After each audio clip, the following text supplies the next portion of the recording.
O dog do Reddit. Eu traí meu marido, em um casamento de 12 anos. Agora ele é rico e bem-sucedido, namorando outra mulher, enquanto eu estou afundando. Sei que receberei muito ódio por compartilhar o que fiz. De qualquer forma, vou confessar porque nada de pior pode me acontecer do que ver o amor da minha vida me desprezar. Eu, 39 anos, mulher, fui casada com meu ex-marido, Dan, 43 anos, homem, por 12 anos. Ele era minha alma gêmea, meu parceiro e pai dos meus 2 filhos, agora com 9 anos, menino, e 6 anos, menina. Nos casamos jovens, logo após a faculdade. Dan sempre foi o marido e pai mais amoroso e atencioso. Nunca me desrespeitou. Nunca levantou a voz para mim ou para as crianças. Éramos uma família perfeita. Ambos trabalhávamos. Ele era engenheiro de serviço. Eu trabalhava com marketing. Quando engravidei da minha filha, tudo começou a mudar. Gerenciar uma criança pequena durante a gravidez e conciliar um emprego em tempo integral era difícil.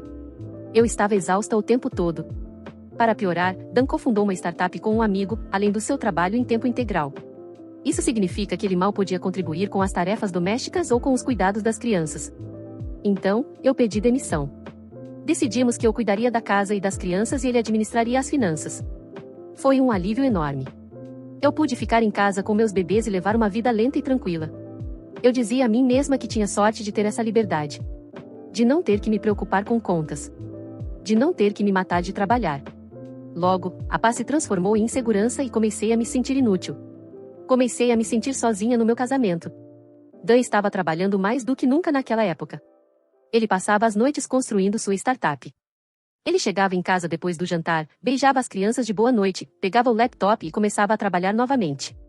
Nos fins de semana, ele estava no escritório da startup ou em ligações. Se eu reclamasse, ele dizia que estava fazendo aquilo por nós. Pelas crianças. Ele veio de uma origem humilde, onde teve que trabalhar muito para completar sua educação. Ele queria construir riqueza para nossos filhos. Sim, ele nos deu tudo. Mudamos para uma casa maior. As crianças foram para uma escola particular. Tirávamos férias. Financeiramente, estávamos indo muito bem. Mas emocionalmente, eu estava faminta. Eu queria a atenção dele. O tempo dele. Não o dinheiro dele. Não as promessas dele de um futuro melhor. Apenas ele. Como nos velhos tempos.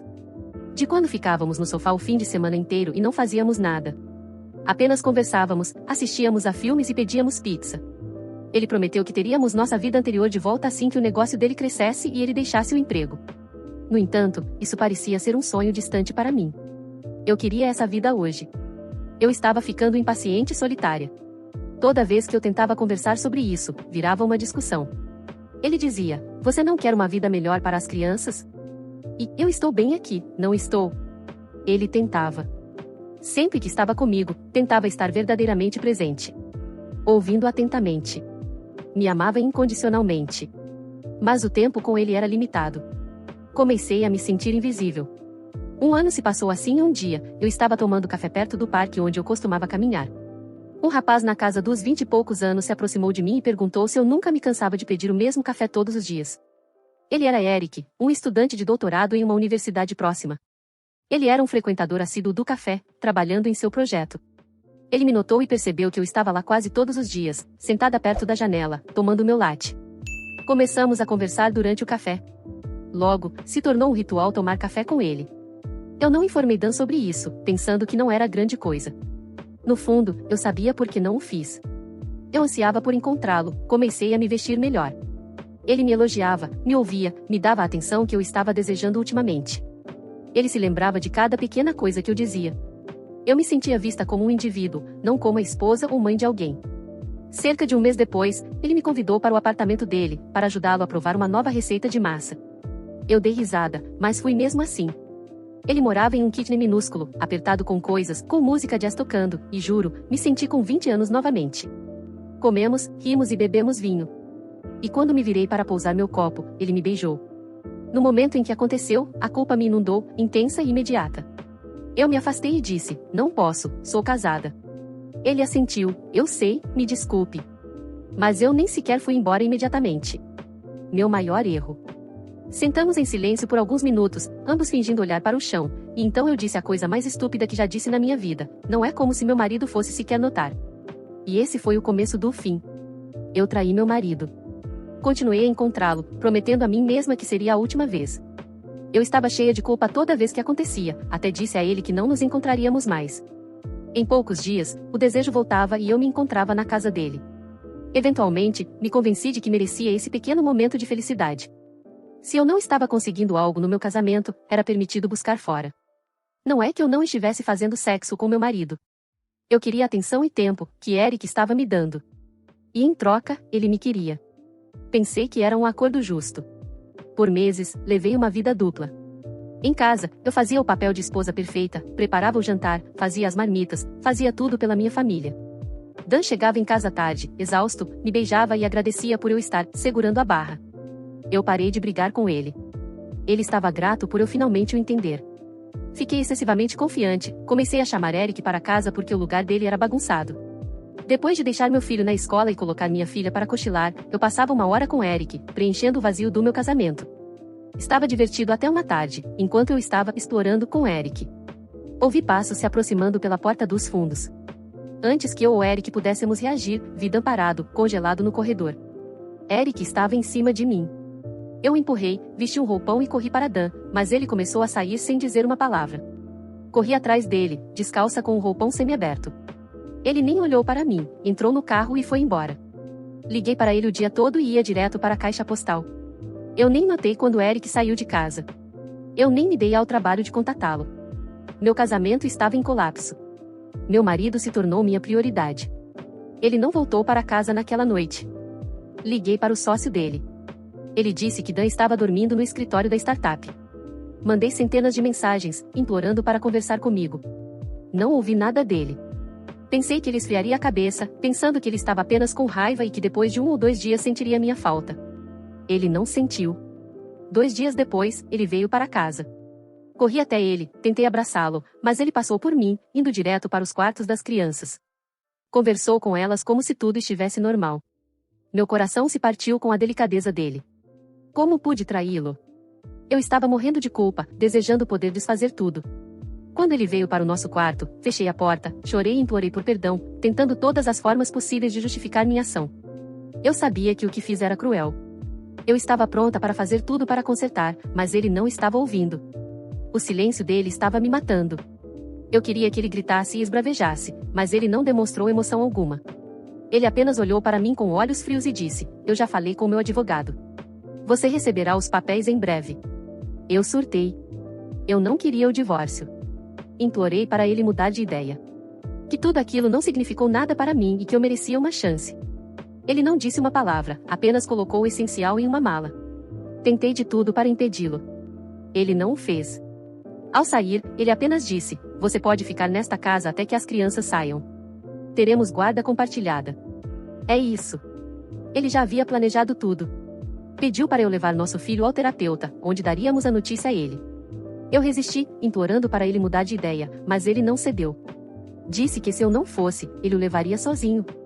Tive que concordar. Na noite seguinte, ele nos pegou e dirigiu até a terapia familiar. Eu queria afundar no chão. Dan estava calmo e controlado, enquanto eu desmoronava a cada poucos minutos. Era minha culpa, sabendo que arruinei tudo. Despedacei a infância dos meus filhos, o senso de família deles.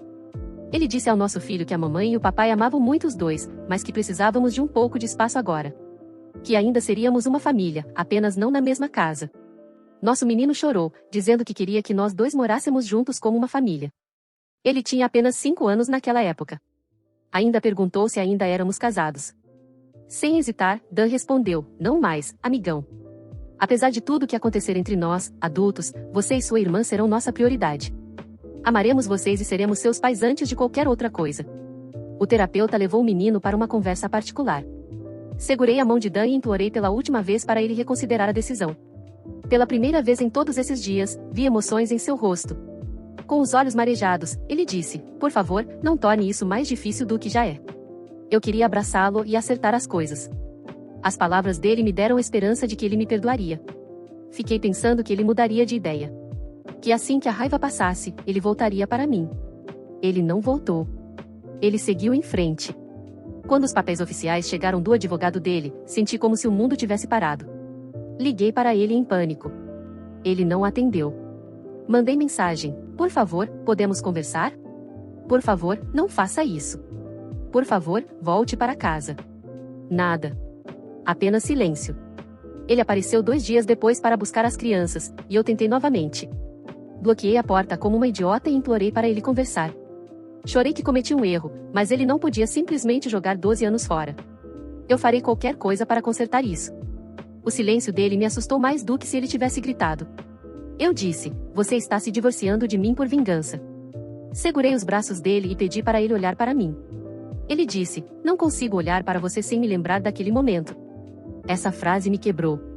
Eu queria desabar ali mesmo. Ele não me odiava. Isso de alguma forma piorou as coisas. Porque ódio significaria que ainda havia emoção. O que ele sentia era vazio. Percebi que nunca mais poderia tê-lo de volta.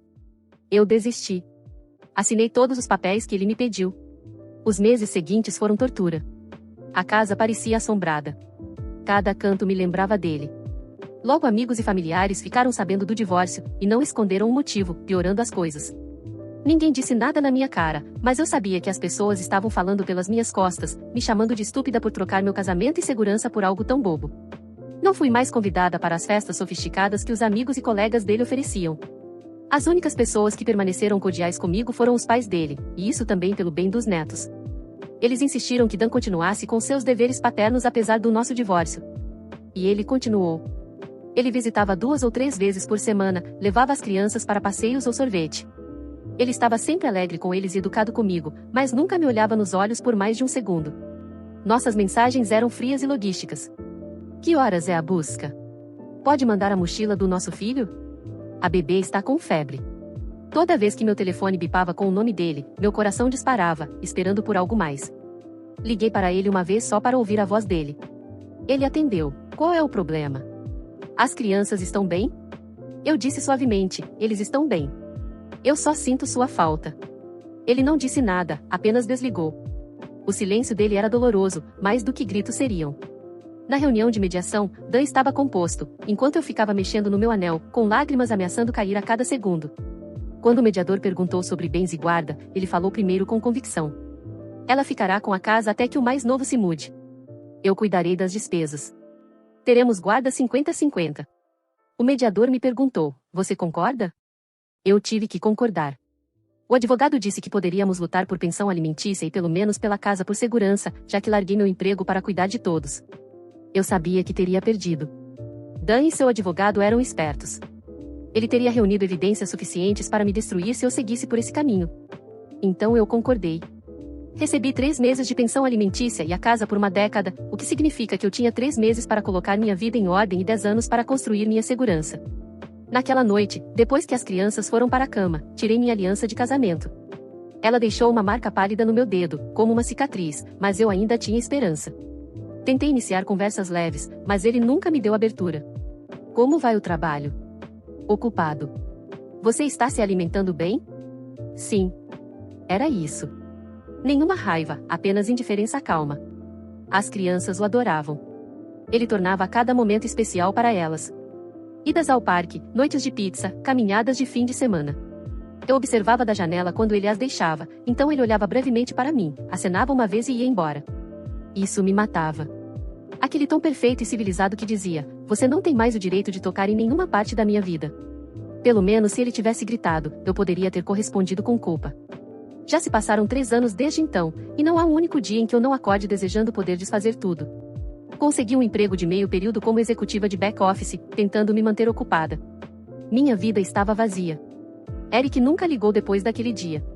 Na verdade, ele me bloqueou. Nunca mais voltei àquela cafeteria. Uma vez, talvez um ano depois, cruzei com ele no supermercado. Nossos olhos se encontraram por meio segundo, e ele olhou através de mim, como um estranho. Percebi o quão insignificante eu tinha sido para ele. Eu explodi toda a minha vida por algo tão superficial. Enquanto isso, a vida de Dan disparou. A startup dele decolou. Em 2 anos, ele largou o emprego para se dedicar a ela em tempo integral. Ele trabalhou horas insanas naqueles primeiros meses após o divórcio. Isso valeu a pena. Agora, a empresa dele está indo muito bem. Ele até foi convidado para palestrar em conferências, e meus filhos estão muito orgulhosos dele. No ano passado, ele comprou uma casa nova, uma enorme com quintal, piscina e um grande jardim. As crianças adoram. Toda vez que voltam de lá, não param de falar sobre isso. Mãe, a piscina do papai acende à noite. Mãe, tem uma sala de cinema no porão. Mãe, a Susan nos deu um filhote. Essa última parte é o que mais me destrói. Sim, ele arrumou uma namorada. Ela é consultora jurídica da empresa dele e cerca de 10 anos mais jovem que ele. As crianças já a mencionavam meses antes de eu conhecê-la.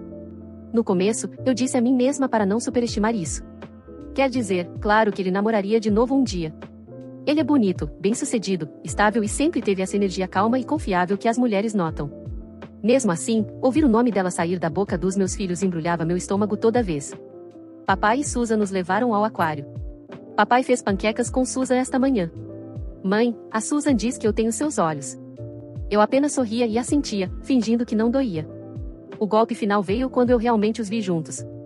Foi depois da reunião de pais e mestres do nosso filho. Dan e eu tínhamos ido.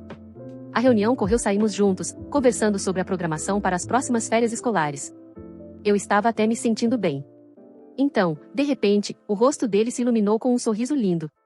Juro que não vi aquele sorriso nele depois do nosso divórcio. Eu também me iluminei, pensando que era para mim ou que ele estava prestes a dizer algo legal, mas então ele acenou para alguém do outro lado da rua. Quando olhei para aquele lado, a vi, parando em um Tesla branco brilhante com óculos de sol, cabelo puxado para trás em um rabo de cavalo. Ele se virou para mim e, com uma cara séria, disse: "Vou buscar as crianças no sábado. Tenho que ir agora." Senti como se ele tivesse um botão no rosto. Sempre que olhava para mim, era com uma expressão fria. Antes mesmo que eu pudesse responder, ele começou a atravessar a rua, foi e a abraçou, beijou-a na bochecha. Os dois acenaram para as crianças e foram embora de carro. Ele nem me apresentou, como se eu não fosse ninguém. Fiquei ali parada, observando-os partir.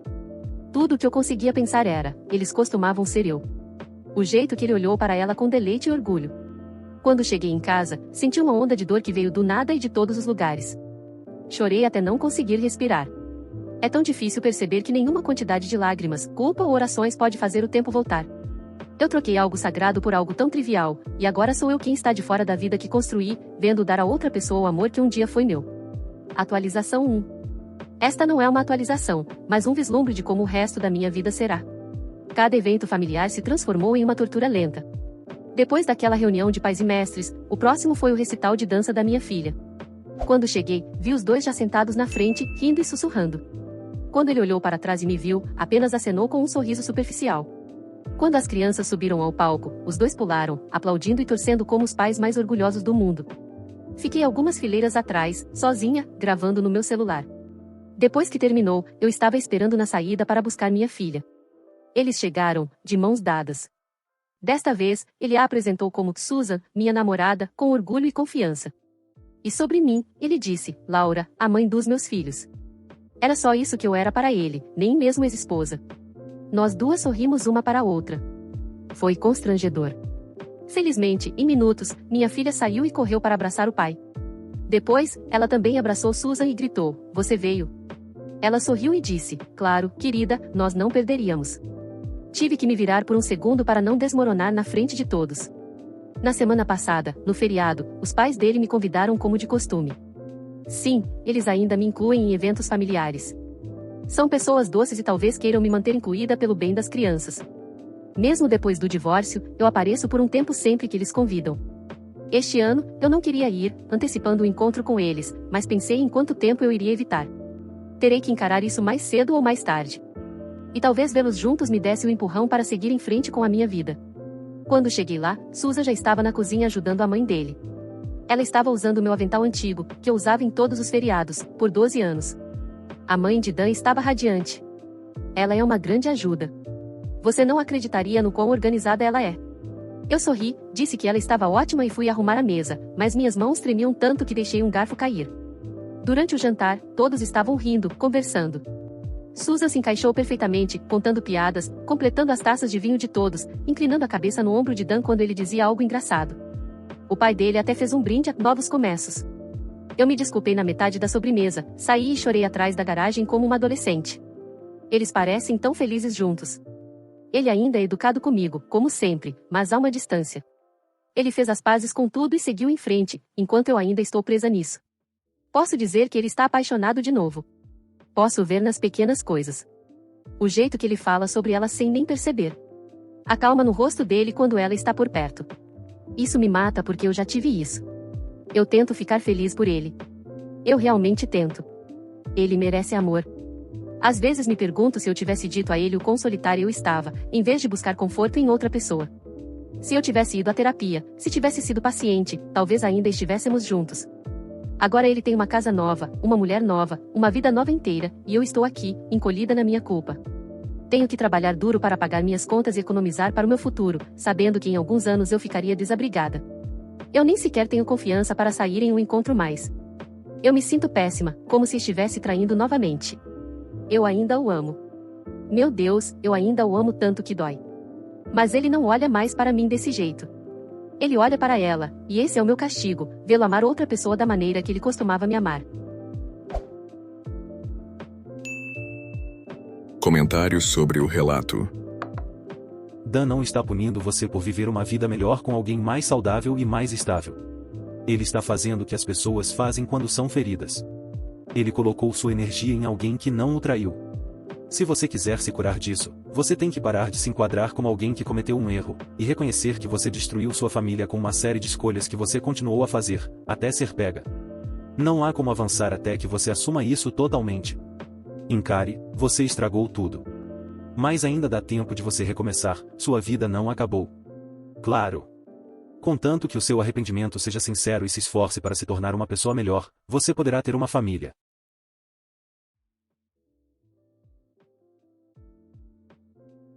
E aí, meus amigos, beleza?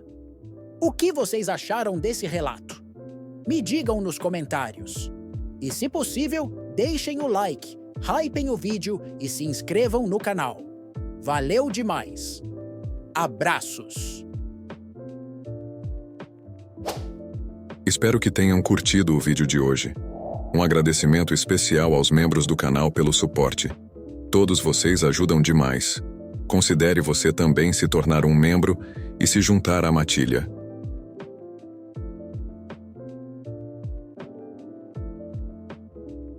Muito obrigado por assistir. Inscreva-se e deixe o like. Abraços.